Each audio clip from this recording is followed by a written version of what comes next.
देखिए आज के क्लास में हम लोग सीखेंगे एपी का बहुत ही महत्वपूर्ण सवाल है एरिथमेटिक प्रोग्रेशन का, ठीक है ना।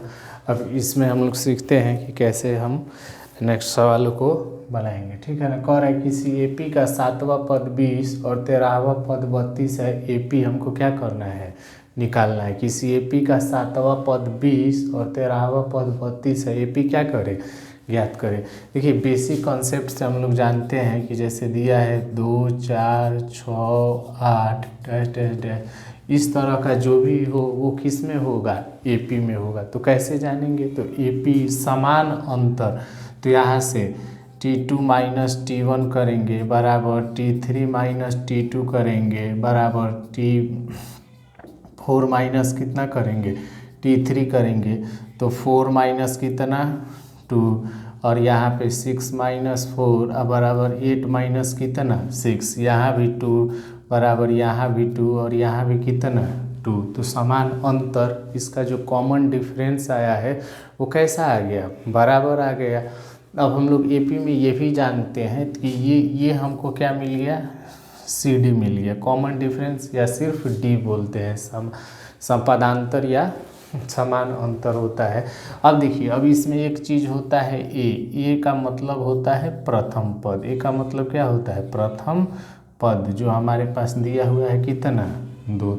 तो प्रथम पद चुनते हैं, कॉमन डिफरेंस चुनते हैं, ठीक है ना। कॉमन डिफरेंस चुनने के बाद टीएन यदि अंतिम पद कोई दिया है तो उसको चुनते हैं, और एनवा पद क्या करते हैं हम लोग, कोई भी पद निकालना है उसको निकालते हैं। तो अब देखिए यहाँ से ये बनता कैसे है कि कोई भी पद, तो प्रथम पद हमारा कितना है, प्रथम पद बराबर हमारे पास दिया हुआ है ए, ठीक है ना। अगर इसके अगले पद को प्राप्त करना है, जैसे सेकेंड टर्म को, सेकेंड टर्म या इसी को क्या बोलते हैं द्वितीय पद, या इसी को बोलते हैं द्वितीय पद। तो द्वितीय पद हमारा कितना हो जाएगा, ए प्लस कितना डी हो जाएगा। तो ए प्लस डी, तो ए का मान यहाँ पे और डी का मान हमारा कितना है 2, तो 2 प्लस 2 बराबर कितना हो जाएगा 4 हो जाएगा, ठीक है ना। तो द्वितीय पद जो हमारा होगा वो ए प्लस कितना हो जाएगा डी हो जाएगा, ठीक है ना।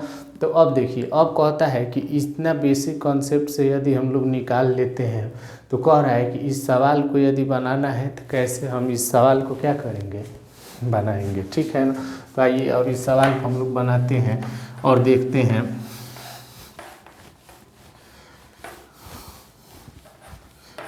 इतना बेसिक कॉन्सेप्ट सीखने के बाद हम लोग और कुछ बेसिक कॉन्सेप्ट सीखते हैं। जैसे मान लीजिए हमारे पास दिया हुआ है, अगर इसी का कह रहा है, तो प्रथम पद हमारे पास कितना होता है, प्रथम पद बराबर हम लिखते हैं ए, द्वितीय पद बराबर कितना लिखते हैं, द्वितीय पद बराबर ए प्लस कितना डी, और तृतीय पद बराबर हम कितना लिखते हैं, तृतीय पद बराबर ए प्लस कितना 2d लिखते हैं।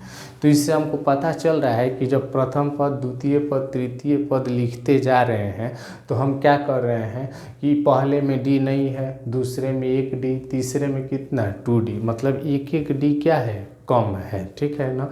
जितना पद है उस पद में 1d क्या है, कम है, ऐसे हम इसको समझते हैं।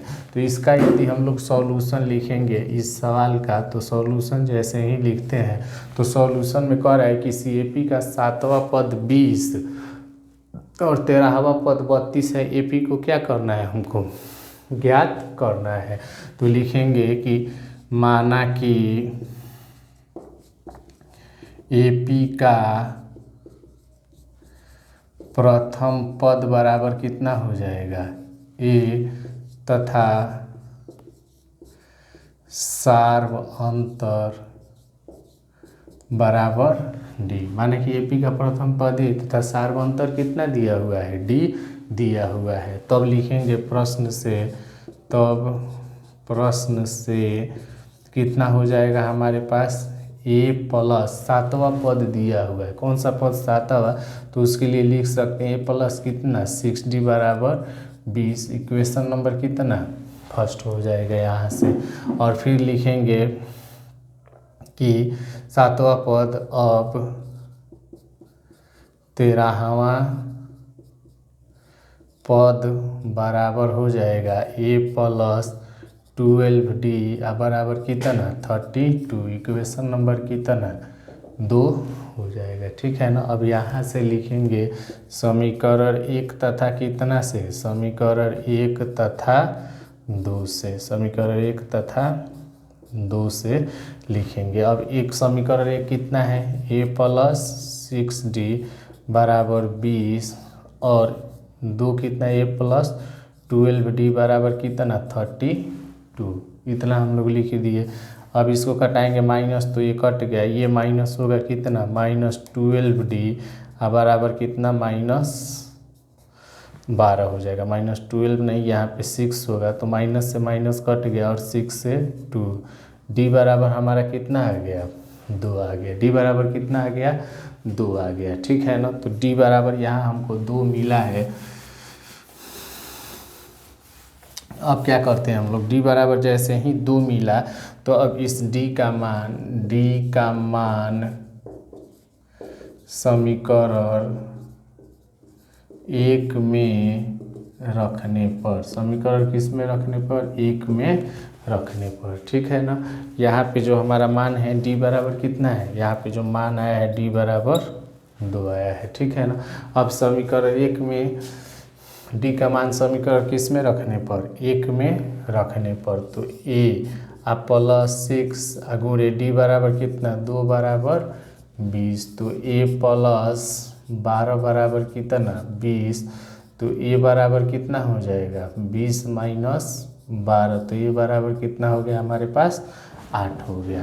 तो अब हमको AP ज्ञात करने में क्या होगा, बिल्कुल आसानी से हम लोग AP को क्या कर सकते हैं, ज्ञात कर सकते हैं। अब AP ज्ञात करने में हमको दिक्कत नहीं होगा। ठीक है ना। देखिए कैसे, अब AP है तो AP के लिए हम लोग क्या लिखते हैं, AP बराबर a प्लस कितना d, a प्लस कितना 2d, a प्लस कितना 3d डैश डैश डैश ऐसे लिख लेते हैं। ठीक है ना।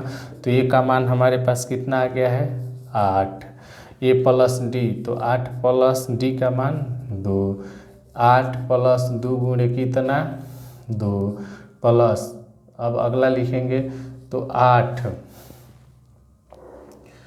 प्लस 3 गुणे कितना 2, तो यहाँ हो गया 8, यहाँ पे 8 2 10 और यहाँ पे 8 4 कितना 12 और यहाँ पे 8 6 14 डैश डैश डैश, यही हम क्या मिल गया AP हमको प्राप्त हो गया। तो किसी भी अगर कोई भी सवाल दिया हुआ है 2 और उससे AP को निकालने के कहे तो हम उससे आसानी से किस चीज़ को निकाल सकते हैं, AP को निकाल सकते हैं। ठीक है ना। तो इस मान को हम लोग AP से आसानी से क्या कर लिए, निकाल लिए, और हमको पता भी चल गया कि कैसे हम लोग AP निकालते हैं। Thank you.